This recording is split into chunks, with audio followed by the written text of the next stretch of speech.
nave? ¿Es un avión? No, es el primer teaser de Supergirl y la verdad es que estuvo bastante bien. Muy sencillo, pero creo yo que nos muestra mucho más de lo que aparenta. Porque para empezar, se nota a leguas que sí respetaron bastante la historia de la Mujer del Mañana, del cómic en el que se están basando. O sea, en varios momentos, diálogos, se nota bastante que sí respetaron mucho esos momentos de la historia y se ve sobre todo que respetarán el mensaje que da al final de esta misma. La mismísima Supergirl me gusta mucho cómo empieza todo ahora sí que más caótico, como viendo cómo es ella, que no le importan mucho las cosas, que está de fiesta por su cumpleaños y eso. Va avanzando el tráiler, la verdad vemos esta parte un poco más trágica del personaje, donde en efecto sufrió mucho por la destrucción de su mundo, donde tuvo que ver cómo las personas que más amaba poco a poco se iban perdiendo y sobre todo cómo esta destrucción fue bastante lenta, dolorosa y cruel. Y cómo inclusive al final de cuentas es un personaje sin rumbo, siente que no tiene propósito y en efecto está completamente perdido. Y llega esta niña llamada Ruthie que va a cambiar todo esto con la aventura que se embarcan. Me gusta mucho que igual respetarán el elemento de la espada, muy buen detalle, y espero que inclusive estén también las narraciones que ella tiene durante el cómic, que igual pues aportan bastante, sobre todo porque en sí el cómic es narrado bajo su perspectiva, así que espero que en la película, aunque sea un poquito, respeten eso con uno que otro narración por ahí. A Crypto, que en este caso no tendrá mucha participación en sí como en Superman, pero eso no quita que sería importante. De hecho, prácticamente, aunque saldría poco, lo cierto es que detona mucho lo que sucede en la historia para que Supergirl se embarque en la aventura. De personajes tenemos por supuesto a Lobo, que vimos muy poquito, pero lo poco que se ve genial. O sea, genuinamente así como pasó con Eddie Gathegi con Mr. Terrific en Superman, que literalmente fue sacado del cómic, aquí está sucediendo lo mismo con Jason Momoa. O sea, literalmente sacaron a Lobo del cómic y lo pusieron en la película. Lo que hubieran mostrado un poco más, creo yo que no hubiera estado mal. O sea, siento que fue exagerado mostrarlo poco. Aún así, creo yo que está bastante bien y bueno, esperemos prontamente tener más imágenes y trailers donde veamos mucho más de Lobo. Entonces, de la historia misma me gustó bastante que veremos lo que sería el pasado de Krypton, muy similar al cómic, sobre todo porque veremos la destrucción del mismo. Y para dejar en claro que en efecto Krypton no fue destruido de la noche a la mañana,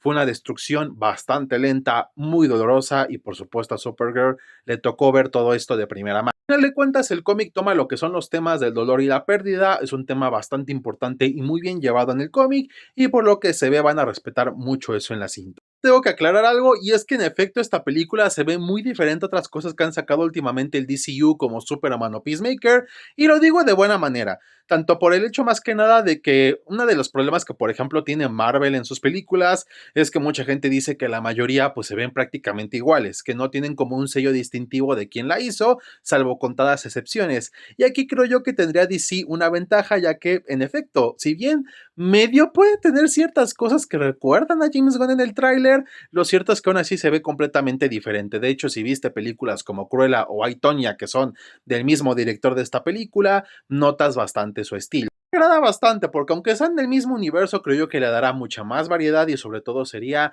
mucho más interesante ir viendo estas películas y series con las diferentes perspectivas que tienen los escritores y directores respecto al universo DC. Para terminar, quiero hablarles del cómic en sí mismo del que se basa, el de la Mujer del Mañana, Woman of Tomorrow, porque lo cierto es que sí he visto comentarios de que en sí la película no se ve ultra mega espectacular o emocionante, pero es que en sí creo yo que tanto este cómic así como también muchas cosas del DCU no se basan tanto en la espectacularidad, sino en los personajes en sí. Antes de terminar, quiero hablarles un poco del cómic más que nada, porque he visto algunos comentarios diciendo que es que no se ve tan espectacular y eso, pero creo yo que tanto el mismo DCU, así como también el cómic en el que se basa, que es Woman of Tomorrow, no es tanto la espectacularidad en sí, sino el hecho de que es algo mucho más personal. O sea, el cómic en el que se basa, aunque está en el espacio, no tiene como cosas así, batallas de escala ultra galáctica, ultra épicas y eso. Es una historia donde tenemos una niña que se llama Ruthie,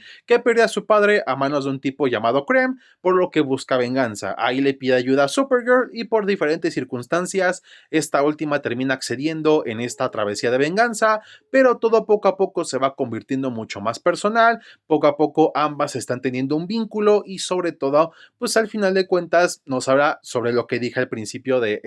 pues como reseña o opinión del tráiler, que uno de los temas principales del cómic es el trauma y el dolor respecto a la pérdida, en este caso como Supergirl perdió a lo que fue toda su familia, todo su mundo a la destrucción de Krypton, así como también esta niña Ruthie perdió a la persona que más amaba y más la comprendía, que era su propio padre. Porque este cómic define mucho a lo que es Supergirl en general, porque al final de cuentas, de algún modo u otro, tanto en los cómics como en la vida real, a la percepción del público, siempre ha sido tratada como la prima de Superman y nada más, cuando es mucho más que eso. De hecho, por eso en el cómic se burlan mucho de diferentes frases de Superman, por ahí se encuentran varios enemigos, obstáculos que originalmente eran para Superman porque pues quieren vengarse de él por detenerlos, pero sin querer Supergirl termina atrapado en estas cosas y por supuesto también tiene que ver mucho con lo que es el origen del personaje, donde al final de cuentas ella fue mandada a la Tierra para proteger a su primo Kal-El,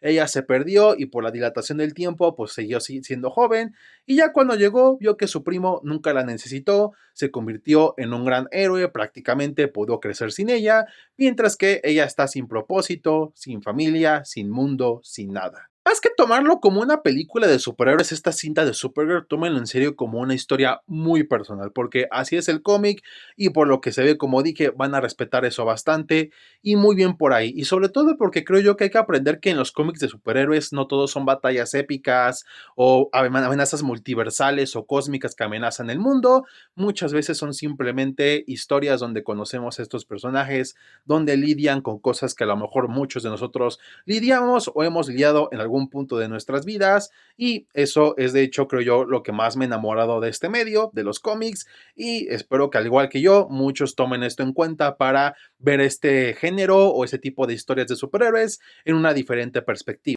Perfecto, la película se ve bastante bien en lo personal, yo la espero mucho y si tienen la oportunidad en serio, léanse el cómic. Genuinamente no tiene desperdicio, muy bien escrito por Tom King, que dejado de un lado sus controversias, lo cierto es que en este caso sí hizo una buena historia y sumándole el arte de Vilkis Evely, un arte bastante hermoso con un coloreado preciosísimo, hacen una experiencia de lectura muy buena y bueno, pues ahora sí que sería bueno para que se prepararan para la película. Recuerden, Supergirl se estrena el 26 de junio de 2026, aunque aquí en Latinoamérica la tendremos desde el 25.